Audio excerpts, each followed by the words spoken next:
Welcome back to Yahoo Finance Live. We've got to talk about COVID-19 and all of the headlines, and we're going to do that with Dr. Calvin Sun. He is the Monsoon Diaries founder and CEO, as well as a clinical assistant professor and attending physician in emergency medicine at the majority of the emergency rooms and hospital systems here in New York City. I think it's fair to say you know what you're talking about.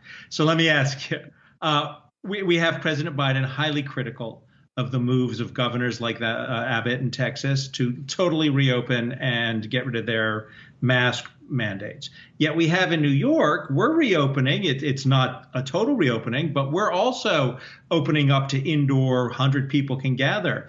What's the difference? So if there are tornadoes outside my home, I don't want to go outside. However, if it's dying down and the weather's getting better and looks like sunshine is on its way, I'm more likely probably going to go outside. It's not about what you do, it's how you do it.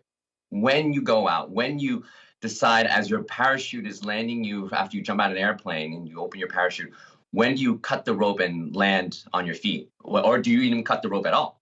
I mean, it's a risk that some places may not be as well calculated compared to other places. So it depends on where. You cannot do things half-heartedly, otherwise you're going to get half-hearted the results, which we fear is going to lead to another wave. So, Dr. Sun, it sounds like you think that this is way too soon for states like Alabama, Texas, Mississippi, some of the states that have rolled back their COVID restrictions, that have lifted their mask mandates. Sounds like it's too soon that they're doing this. Yeah, if you live in an area where 98% of the people in your area are vaccinated, or COVID never even happened, if that happened to be under a rock somewhere, then please go outside.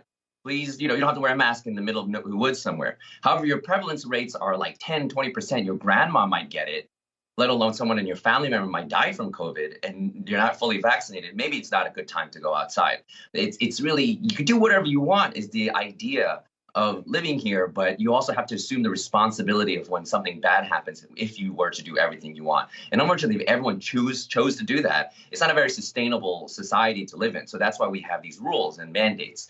So it's a balance in between these two. And I feel like the balance is now shifted to an imbalance that led us to this problem in the first place.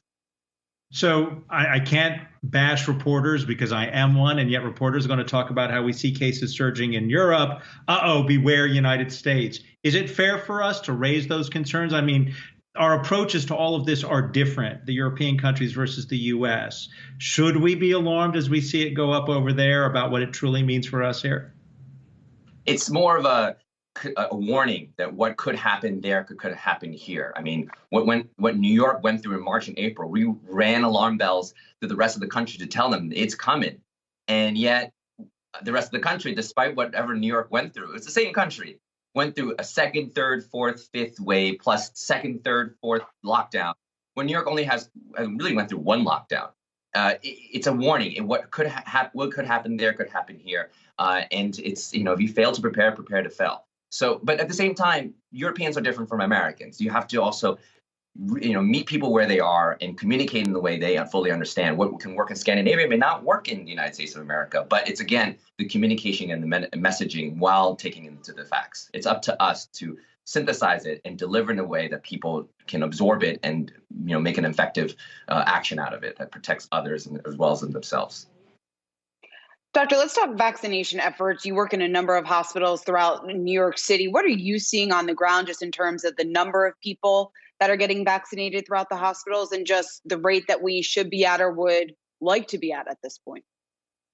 I think that things are encouraging where there's a huge demand for the vaccines. Again, as I said in the last time I was on, that the lack of supply then created this huge surge and an increase in desire for it, like a Supreme brand or a Kith brand. Everyone wants something that, there was very little of. And market capitalism somehow working, ironically. And now everybody wants to be in this cool club being vaccinated. So there's a huge demand. There's always things running out. I mean, you can tell that every time vaccination spots open up, 3,000, 4,000 at a time in, Jab Center. When I log in to check in, within an hour, they're all gone. It's like getting Bruce Springsteen's tickets or, a Ticketmaster or Avengers tickets. It's just like so many people want it, which is very encouraging.